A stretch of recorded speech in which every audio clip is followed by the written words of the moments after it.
You're in pain, and you're walking around telling everyone you're fine. Someone asks how you're doing, and you say, I'm good, while feeling like someone reached into your chest, grabbed something vital, and just left the hole open. Stop lying to yourself. Pretending you're okay isn't strength. It's cowardice dressed up as composure.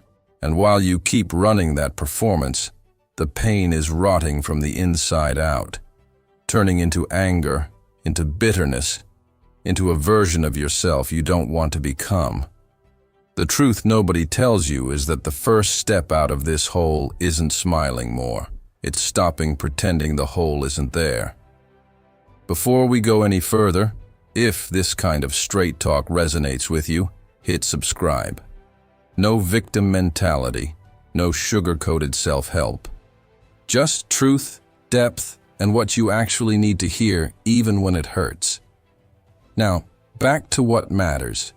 The breakup broke you. You don't need to downplay that. Maybe you were with this woman for years. Maybe she was the person you pictured the future with, the house, maybe even kids. And then it's just gone. Not gradually. All at once, like someone pulled the rug out from under you while your eyes were closed, trusting the ground was solid. You wake up in the morning and for 2 seconds you forget. 2 seconds of peace. Then it comes back. Her name, her smell, that specific laugh you're never going to hear directed at you again. And the whole day feels heavy. That's real. That pain is real. And no, you're not weak for feeling it. You're human. But here's where most men get stuck. They think feeling the pain and pretending the pain doesn't exist are the only two options. Either you fall apart in front of everyone and become the guy who never got over it, or you swallow everything, put a mask on, and keep moving. Neither one gets you anywhere. The first keeps you trapped in the past. The second hollows you out from the inside.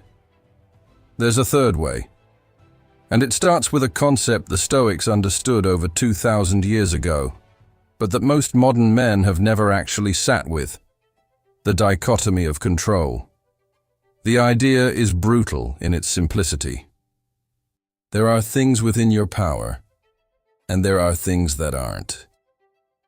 Her decision to leave, her reasons, what she's doing right now, who she's talking to, whether she'll regret it or not. All of that is outside your control. Completely. It doesn't matter how many times you analyze it.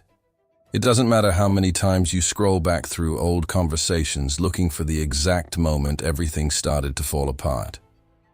You cannot change what already happened. You cannot control what she feels. What is within your power is different. It's how you respond to this pain. It's what you do with the time that used to belong to both of you.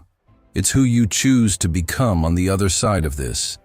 And here's where pretending you're fine sabotages you in a way most people don't realize. When you perform okayness, you're burning energy. Energy that should be going inward, to process, to understand, to grow, is being wasted maintaining a facade. You're paying a massive cost to appear whole for a world that, honestly, isn't paying that much attention anyway.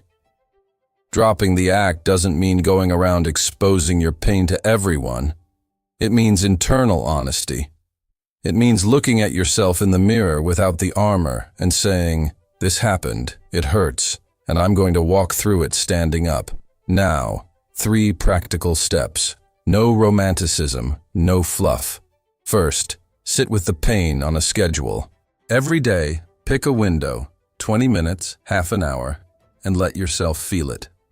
No distractions, no phone, no show running in the background.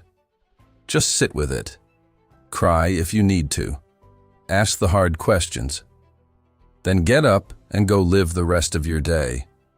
You're not running from the pain.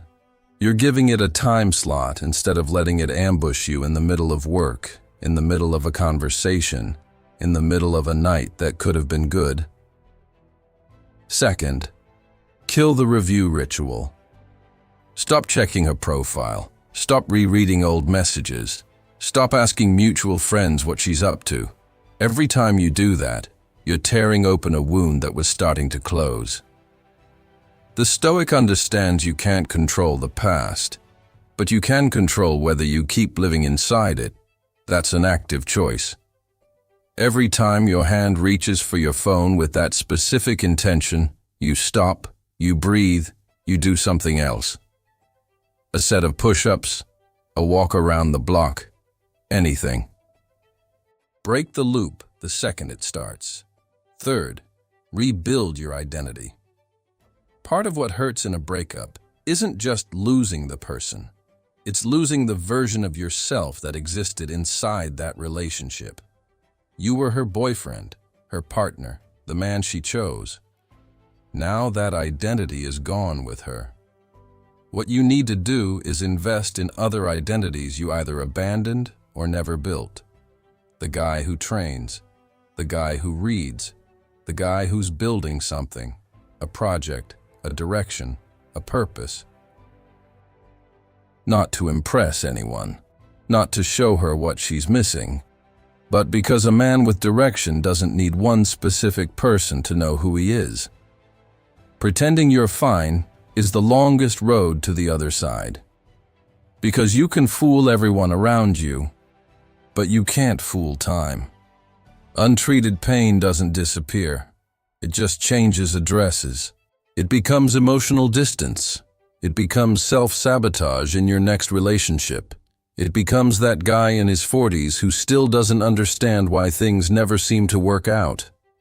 The shorter road is the harder one. Be honest with yourself. Feel what needs to be felt.